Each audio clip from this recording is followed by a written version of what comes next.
Capítulo 2. La historia de Pandora.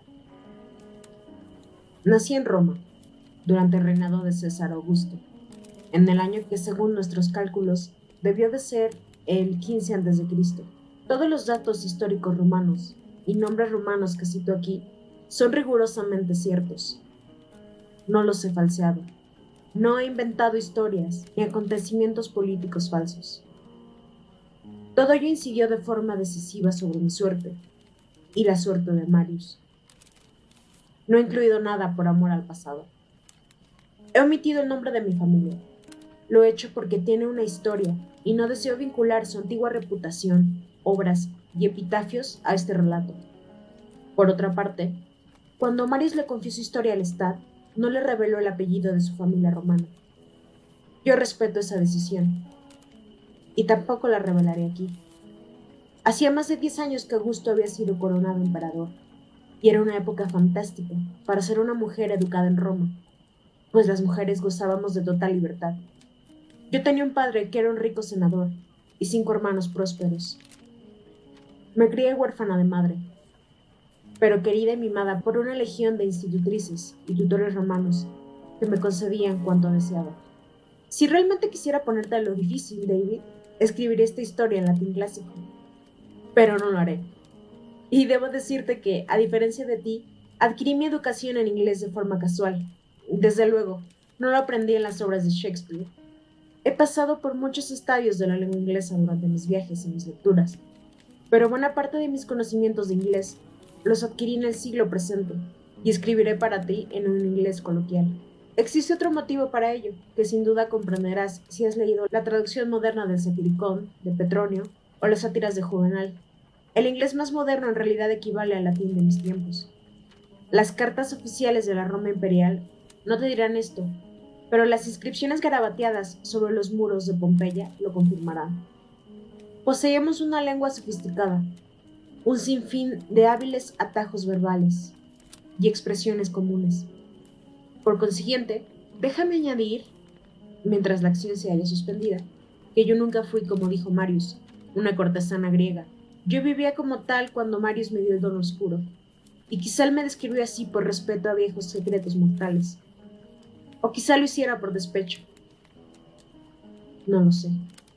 Pero Marius conocía todos los detalles sobre mi familia romana, que era una familia senatorial, tan aristócrata y privilegiada como su propia familia mortal, y que mi linaje se remontaba a los tiempos de Rómulo y Remo, al igual que el linaje mortal de Marius.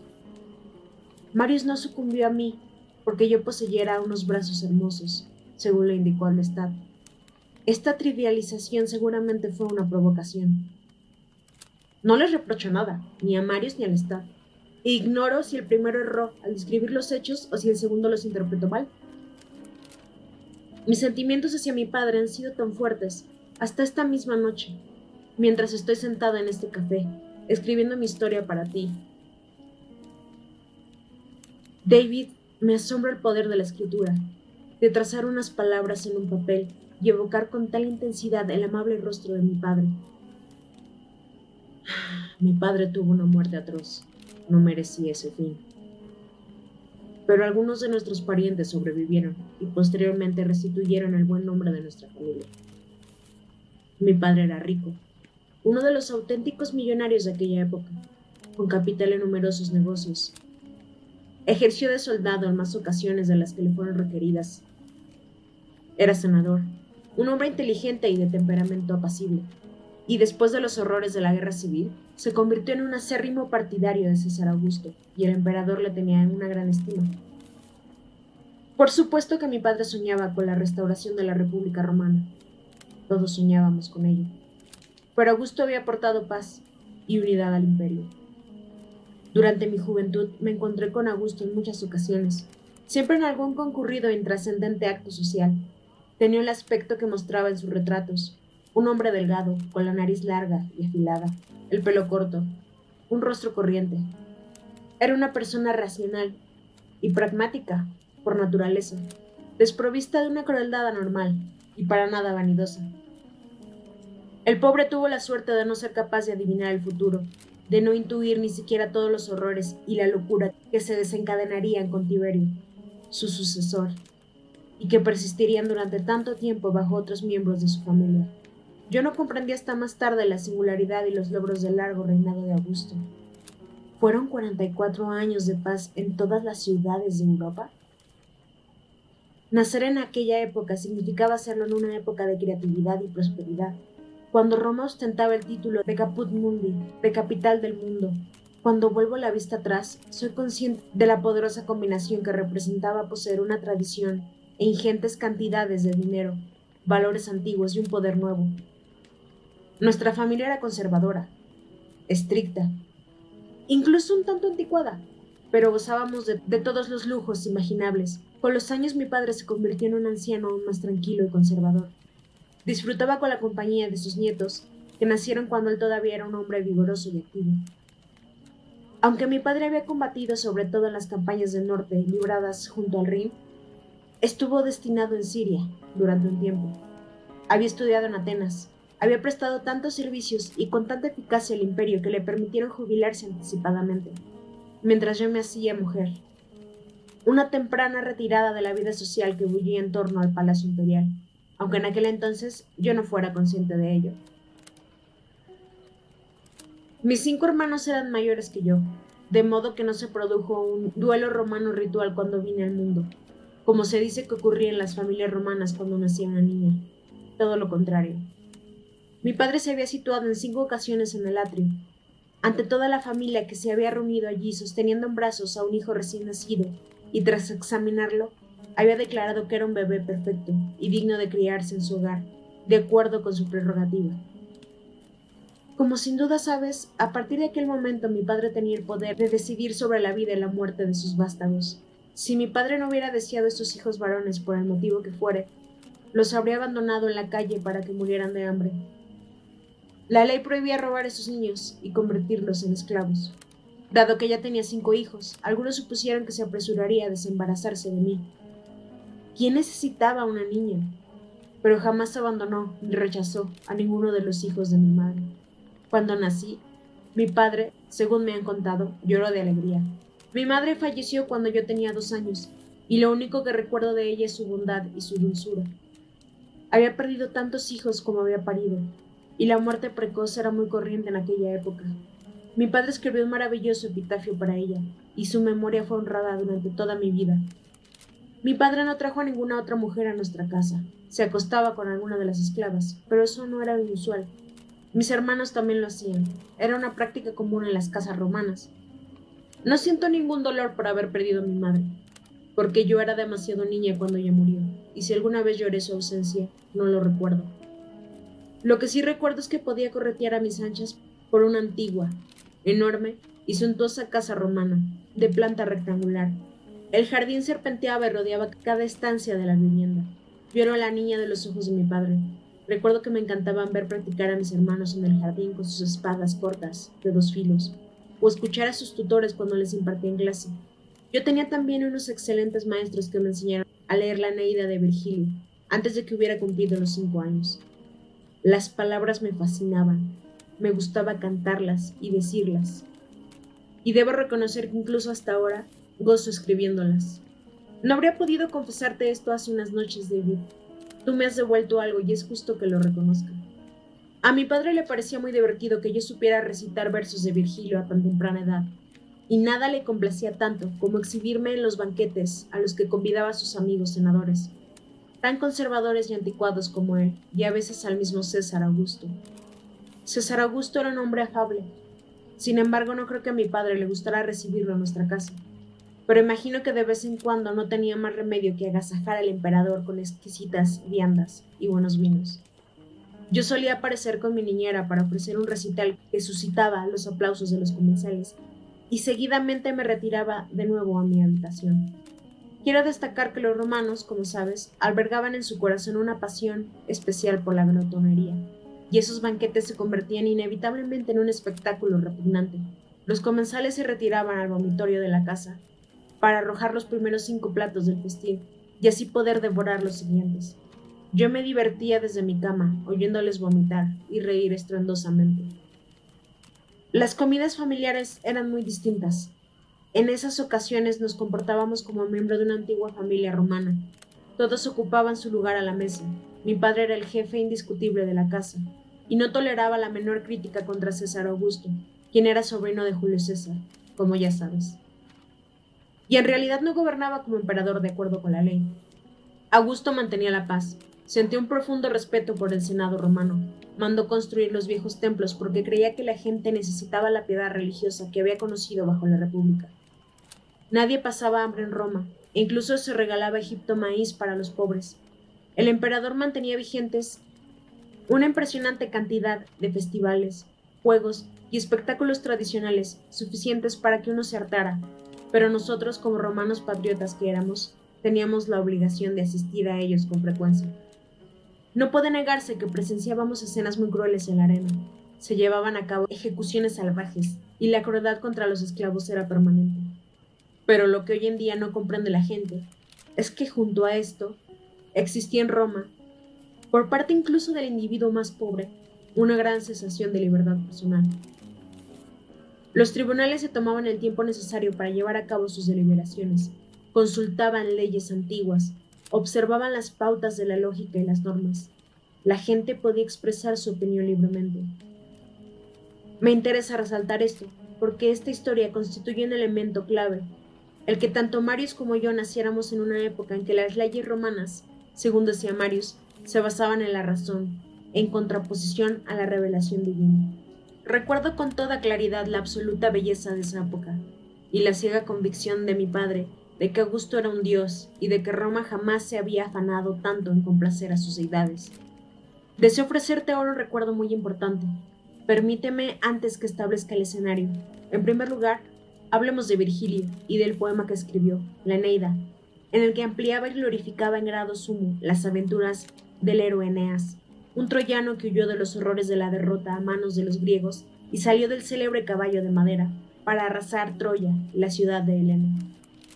Es una historia encantadora. Siempre me ha gustado mucho. Eneas deja Troya agonizando y regresa, tras desafiar toda clase de peligros, a la hermosa Italia, donde funda nuestra nación. Pero lo cierto es que Augusto amaba y apoyaba a Virgilio, y este era un poeta respetado, decente y magnífico, a quien todos se apresuraban a citar, un poeta patriótico, aceptado por todos. Era perfectamente normal que le gustara a Virgilio. Vayamos ahora al recuerdo que quiero narrarte. Yo había cumplido 10 años. Un día, después de estar jugando en el jardín, entré en la gran sala de recepción de mi padre, cubierta de tierra de pies a cabeza, con el pelo alborotado y el vestido roto, y me senté a los pies del amplio diván para oír lo que decían, mientras mi padre se hallaba tumbado en él, ostentando toda la dignidad de un destacado romano, charlando con varios hombres que habían acudido a visitarlo. Yo conocí a todos aquellos hombres excepto a uno, un individuo rubio, con los ojos azules, muy alto, que en el transcurso de la conversación, consistente en murmullos y gestos de sentimientos con la cabeza, se volvió y me guiñó un ojo. Se trataba de Marius, con la piel ligeramente tostada debido a sus viajes y unos ojos luminosos y muy bellos. En aquel entonces Marius llevaba el pelo corto, al estilo militar romano, con unos pocos rizos sobre la frente. Posteriormente, cuando se convirtió en vampiro, llevaba el pelo largo, al igual que ahora, aunque en aquella época lucía el típico corte militar romano. Pero era rubio, su cabello refulgía bajo el sol, y allí de pie en el atrio, me pareció el hombre más maravilloso e imponente que había visto jamás. Marius me miró con una expresión llena de bondad. ¿Cómo es que eres tan alto?, pregunté. A mi padre le pareció una pregunta muy cómica, y no le importó lo que los demás pensaran de su hijita despeinada cubierta de tierra, colgada de sus brazos, y hablando con aquel distinguido caballero.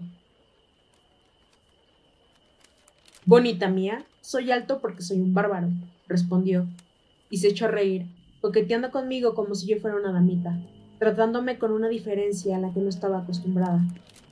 De pronto abrió las manos como si fueran garras, y se precipitó hacia mí como un oso.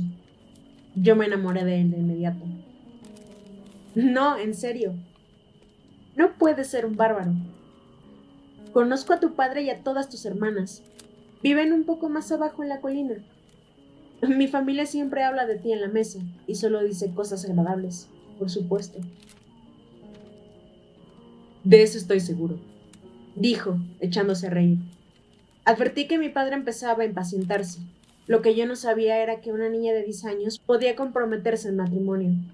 Marius se irguió y dijo con su voz suave y hermosa, educada, tanto para hablar en público como para pronunciar palabras de amor. A través de mi madre desciendo de celtas, gentes altas y rubias del norte, de la Galia.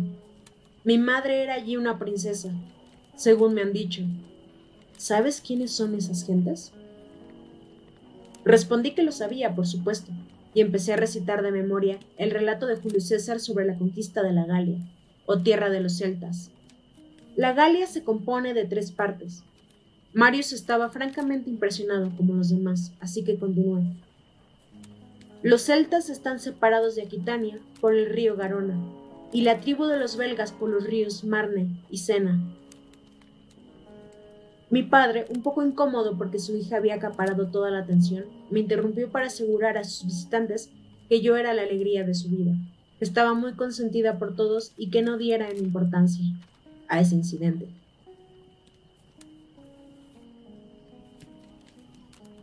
No volví a ver a Marius hasta 5 años después. Recuerdo que yo tenía más o menos 15 años. Ya debía haber estado casada, pero no quería casarme. Me las había arreglado para eludir el matrimonio durante años, fingiendo estar enferma, padecer unos incontrolados ataques de locura. Pero el tiempo apremiaba, de hecho, las niñas alcanzaban la edad casadera a los 12. En aquellos momentos todos nos encontrábamos al pie de la colina palatina, presenciando una sacrosanta ceremonia, la Lupercalia, uno de los numerosos festivales tan comunes en Roma. La Lupercalia era muy importante para nosotros, aunque es imposible equiparar su significado al concepto que tiene un cristiano de la religión. Demostrábamos nuestro fervor religioso deleitándonos con esa ceremonia, participando en ella como ciudadanos y como romanos ejemplares. Vi a Marius entre la multitud. Él me miró y siguió con su libro. Qué extraño, estaba apoyado contra un árbol sosteniendo un libro en una mano y escribiendo con la otra. Junto a él había un esclavo que aguantaba un tintero. Reparé en el cabello de Marius. Era largo, rebelde, precioso. Mira, allí está nuestro amigo, el bárbaro Marius, le dije a mi padre. Mi padre sonrió. Marius siempre está escribiendo, cuando menos hay que reconocer que eso lo hace bien. Pero me ha mirado, padre. Quiero hablar con él. Te lo prohíbo, Lidia. No permitiré que le sonría siquiera.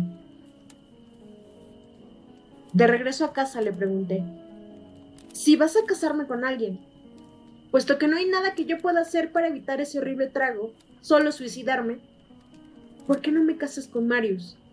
No lo comprendo. Soy rica, él es rico. Sé que su madre era una princesa celta salvaje, pero su padre lo ha adoptado. Mi padre me miró atónito. ¿Dónde has averiguado esto? Preguntó deteniéndose en seco, lo cual siempre era una mala señal. Los espectadores que había cerca de nosotros comenzaron a dispersarse. No sé, todo el mundo lo sabe. Deja que hable con él, padre, le rogué. Mi padre se arrodilló en el suelo. Casi todo el mundo había emprendido el camino de vuelta a sus casas. Lidia, sé que esto es terrible para ti. He cedido ante todos los reparos que has puesto a los jóvenes que te cortejaban. Pero créeme, el emperador no aprobaría que te casaras con un historiador aventurero como Marius.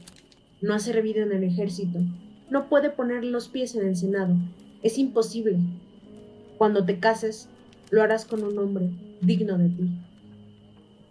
Mientras nos alejábamos, me volví de nuevo, con el único fin de divisar a Marius entre la multitud. Pero comprobé sorprendida que permanecía inmóvil, mirándome. Con su larga cabellera, guardaba un gran parecido con el vampiro Lestat. Es más alto que Lestat y tan esbelto como él.